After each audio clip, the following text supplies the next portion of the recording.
which book have you read do you think is the most transformative and one that provides you with enlightenment so that you can pursue a journey of change, a transformative journey of self-discipline?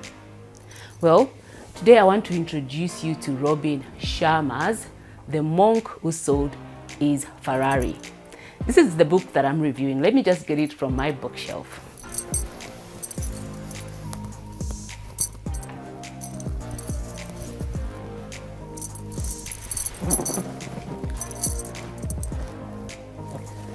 So this book, The Monk Who Sold His Ferrari, is a book written by Robin Sharma. It is actually one of the best sellers that Robin Sharma has written. Now, Robin Sharma in this book talks about a lawyer who goes through a transformative life event. This is a lawyer who's highly successful, and he wins almost every court case that is given. He's very wealthy, and one day as he's in the courtroom, he experiences a heart attack. And this event becomes very transformative for this individual called Julian Mantle. So throughout this story, we're actually looking at the character Julian Mantle. Now, Julian is talking to a colleague who's referred to as John in the book. And Julian is sharing his journey of transformation. After this life-threatening event that he encounters in the courtroom, he goes through a transformative, life by going to India and seeking the wisdom of the monks that live under the mountains of the Himalayas. So that is what The Monk Who Sold His Ferrari is about. It is about an individual who goes on a life-searching journey to seek for the real meaning of life. And I'm pretty sure you're going to find it exciting. So join me as we get started reviewing the book, The Monk Who Sold His Ferrari. In one of the first chapters, Julian Mantle, who goes back to the law firm where he used to work with this young lawyer called John, starts sharing his experience in terms of what the journey that is undertaken and how it has transformed his life. Now, John can clearly see that this individual who a few years ago was highly stressed, at 53 years looked like he was really old, and all of a sudden here's a person who's looking really young and very energetic, and John is perplexed and a little bit confused as to what happened to this man. How could he change so drastically? And so he really doesn't believe that this transformation is real, and he dismisses this transformation as a prank. However, John gives an example. In fact, he takes, as they are chatting, they're drinking tea. So he takes the kettle and starts pouring more tea into John's cup. So Julian starts pouring more tea into John's cup, and the cup is already full. It starts overflowing, and John is perplexed. He's like, but Julian, this cup is already full and it's overflowing. In fact, it starts messing up his wife's Persian carpet. And so Julian says, for you to embrace new concepts for a good or a fresh perspective, you need to empty your cup to create space for new perspectives of life. That is when you are going to be able to embrace this journey of personal change. Now, this is a brilliant lesson because many of us are held back by our beliefs, by certain mindsets that we've created over the years. And these mindsets prevent us, from embracing new thoughts and new opportunities for personal growth. These mindsets and beliefs hinder us from progressing on our personal journeys. And so from the beginning, Robin Sharma, through Julian Mantle, emphasizes the need for us to reframe our mindset so that we are able to embrace the new beliefs and practices that we need in order for us to pursue the path of personal growth. And so even as we get started reviewing this book, this is something I encourage you to do. Be open-minded. Empty your full teacup. You see, have fresh perspectives towards life and also embrace the teachings that you get from people that have walked the path. This is a brilliant lesson that I got immediately I started reading this, The Monk Who Sold His Ferrari. Now, just as a matter of inquisition, for those of you that might be inquiring or wondering, the Ferrari is a car that is very symbolic, and I believe that's why Robin Sharma chose it. A Ferrari represents wealth, it represents class.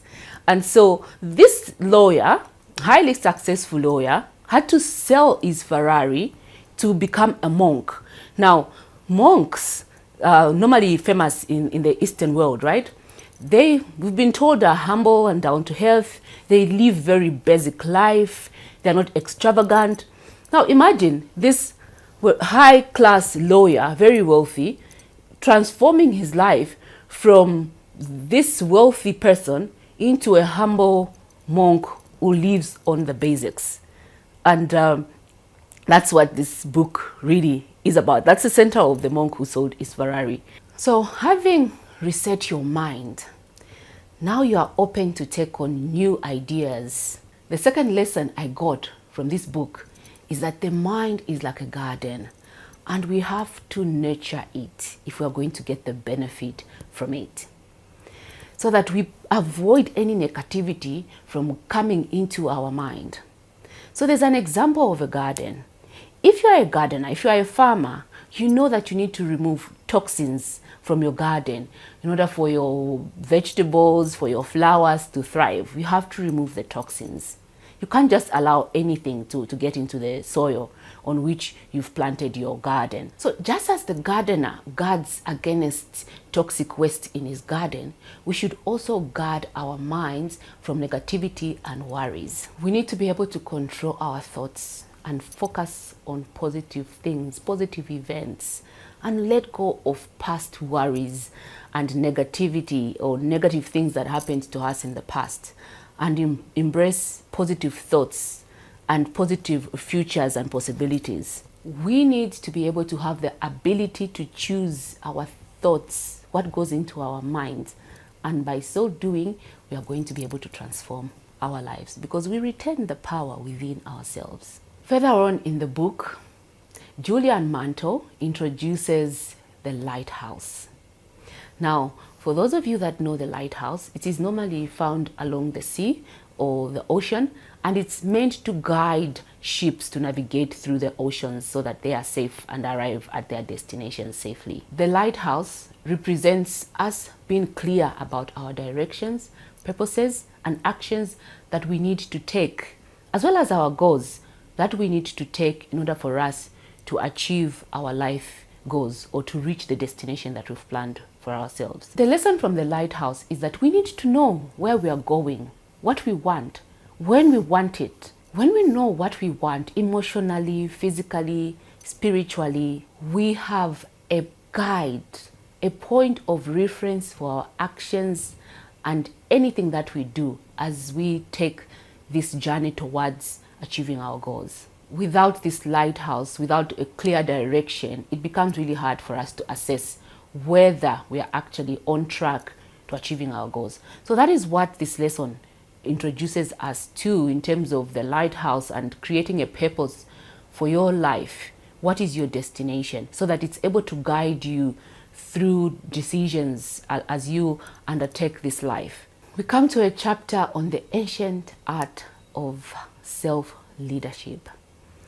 In this chapter, Julian Mantle speaks about self-mastery. By working on ourselves through self-discipline and mastery, we can achieve anything we want. In fact, in this chapter, Julian Mantle speaks about Kaizen, which is the continuous self-improvement and development. This is a common teaching and practice in the Eastern world.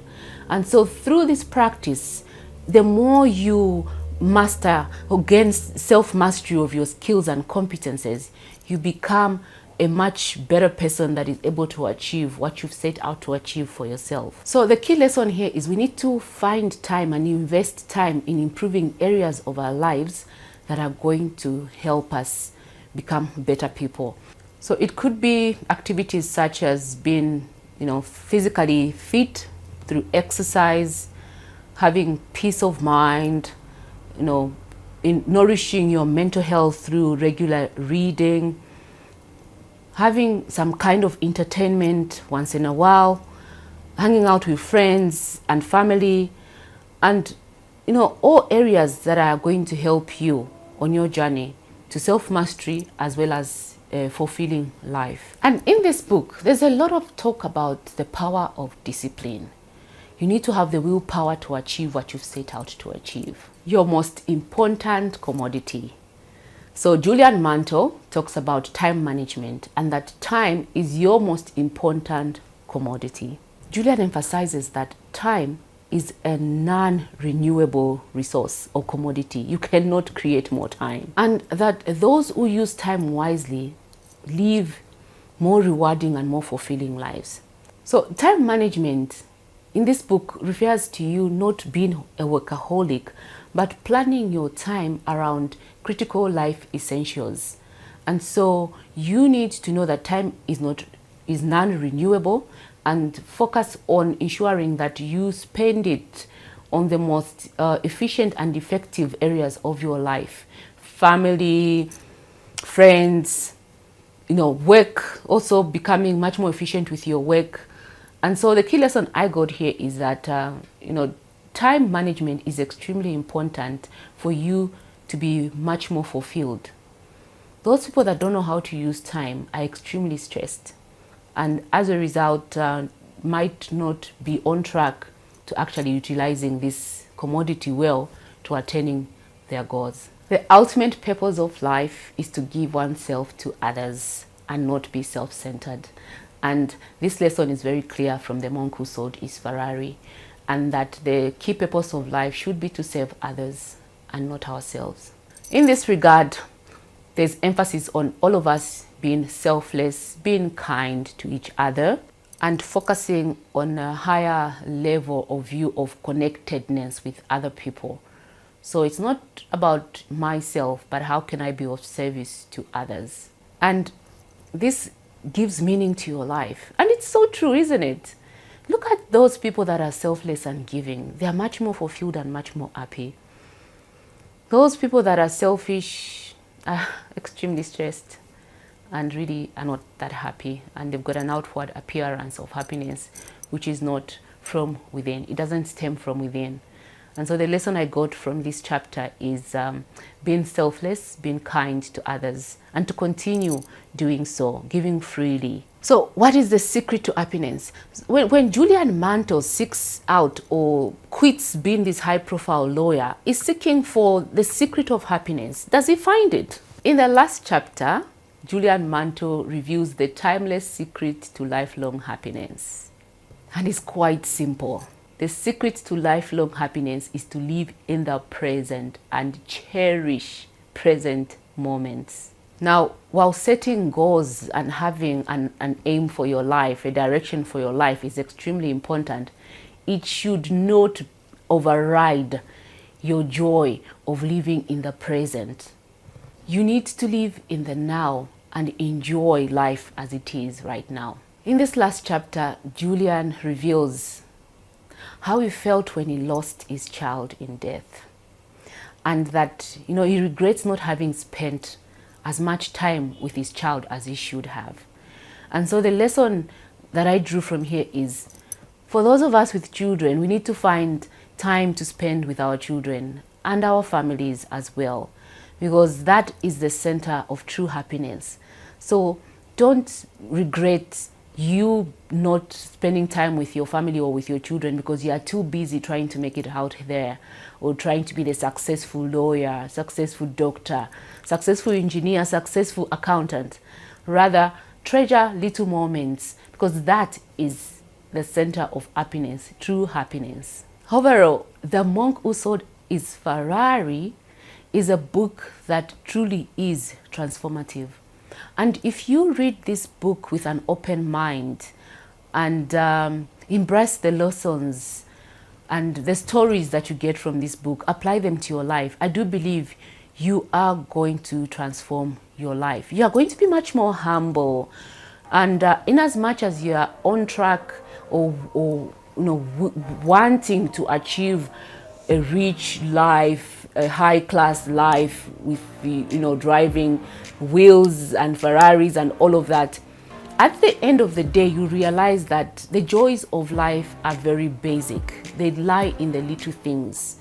Joys from our children, joys from our family, joys from even our work, as long as it's in a structured way that allows us to be part of this connectedness in terms of servicing others, helping others, serving others, and all of that. So at the end of the day, the monk who sold his Ferrari is about being humble, being simple, and serving others, and enjoying life as it is in the present. Not worrying too much about the future nor the past. I think those are the key lessons that I got from this book. Some cons to the book might be that it's a little bit repetitive. There are certain stories or fables that are repeated here and there. But overall, The Monk Who Sold His Ferrari is a book I highly recommend you pick up today from any bookstore in the world. I picked mine from a bookshelf in Zambia, and I do believe you can also find one anywhere in the world. Well, this is all I had to share in today's book review. Thank you so much for watching. Please don't you forget to like, subscribe, and share this video. For those that have been subscribing to my channels, a million thank yous to you. The numbers keep growing. We are now at 3,170 last time I checked. We've still got capacity for further growth. So if you haven't subscribed already, consider subscribing to my channel by clicking the subscribe button. It is up here. Click subscribe right now. Thank you so much for watching, and see you next time.